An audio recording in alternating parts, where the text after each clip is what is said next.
Hey guys, this video is for educational purposes only. Please do not break the law.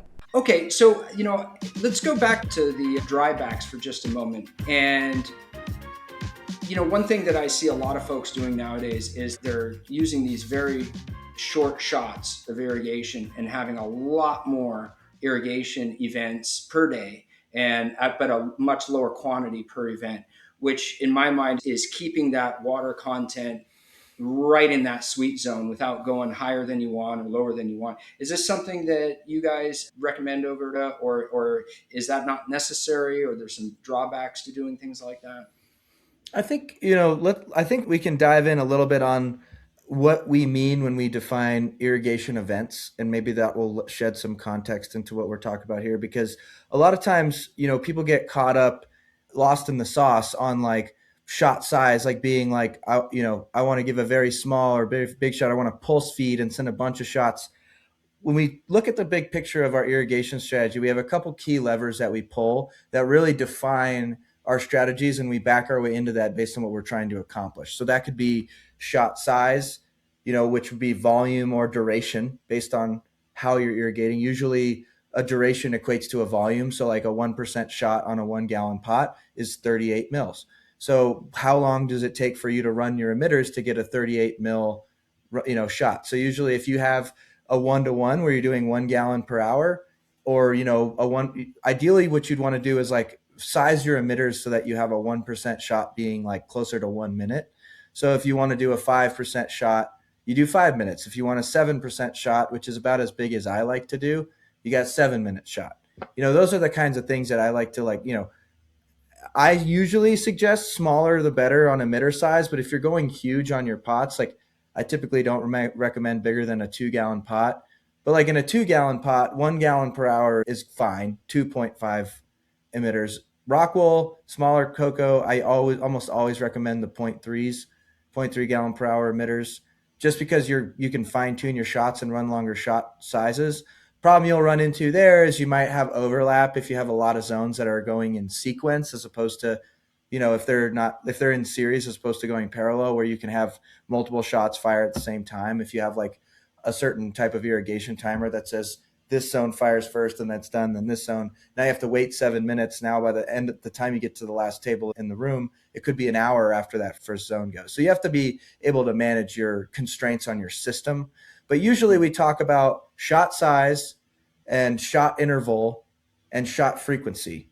So that means like, size of shots, the time between shots, and the number of shots that you're running. And when we look at those, I usually like to back my way into those numbers by what my irrigation window needs to be, by what I want my transpiration to be before I start irrigating. So my last shot of the day before to my first shot the next day is my window of dryback, and my first irrigation to my last irrigation is my irrigation window. And so I'm managing my irrigation window to manage my dryback window, to manage my dryback percentage, and then stack my EC as a consequence of that.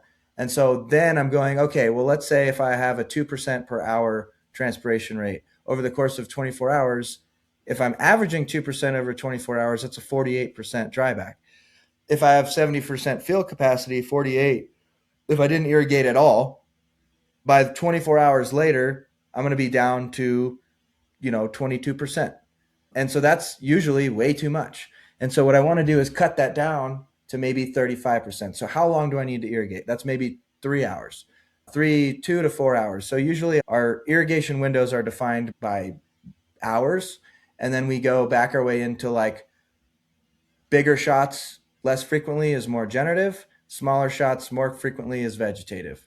So like somewhere around a 3 to 4% shot is like a vegetative shot, and anywhere from like 5 to 8% is more generative. And so like you just do the math there and say, well, if I'm running 8% shots and I need to regen my block back to 70% from 35, well, 35 divided by 8, now I get my total number of shots, and then I can space it out in that window to hit that target dryback range. So now I can say, for example, 8 shots or 8% shots, I've got 5 of those shots. 8 times 5, that gives us 40%, right? So now we have a 40% irrigation volume per day.